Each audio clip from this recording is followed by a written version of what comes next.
প্রতি বিপ্লব করতে চেয়েছে। বাংলাদেশের ছাত্র জনতার প্রেরণার এক অবিস্মরণীয় নাম আবরার ফাহাদ।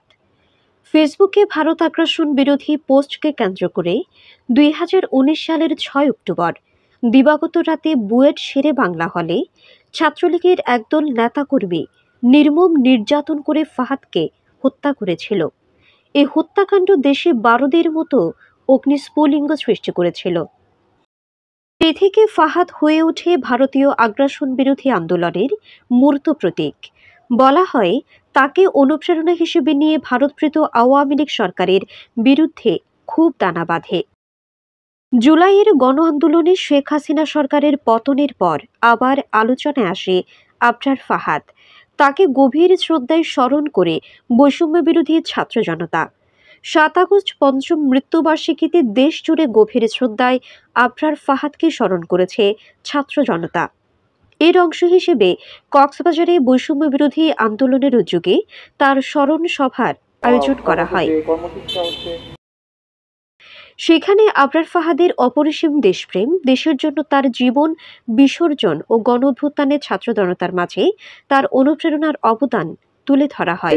আবরার ফাহাদ ভাই কি বিভৎস চেহারা, একের পর এক লেলিয়ে দেওয়া সন্ত্রাসের মতো মেরে মেরে একজন তরতাজা প্রাণীকে, একজন তরতাজা আমার ভাইকে শহীদ করে দিয়েছিল বিনা কারণে, বিনা দোষে, শুধুমাত্র ভারতীয় আগ্রাসন বিরোধী স্ট্যাটাস বা পোস্ট দেওয়ার কারণে নির্মম ভাবে হত্যার শিকার হতে হয় আবরার ফাহাদ ভাইকে।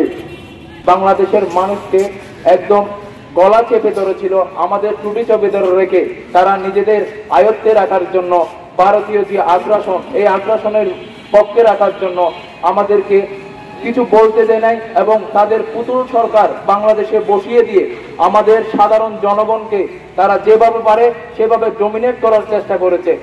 অল্প বয়সে ঘাতকরা তাকে পিটিয়ে পিটিয়ে হত্যা করেছে।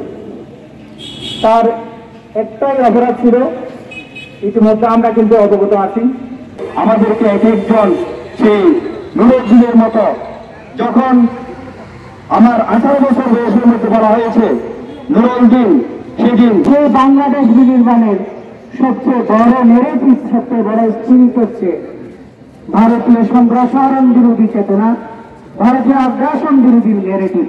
এই নেগেটিভ সর্বপ্রথম স্মরণ সভায় বক্তব্য রাখেন কক্সবাজার কলেজের প্রভাষক আইয়ুব আলী, সিটি কলেজের প্রভাষক ওমর ফারুক ও প্রভাষক জহিরুল হক এবং ছাত্র প্রতিনিধি মোহাম্মদ রবিউল হোসেন, সালমান সাগর, মোহাম্মদ শাহেদ। Rubina Parvin, C news, Cox's Bazar.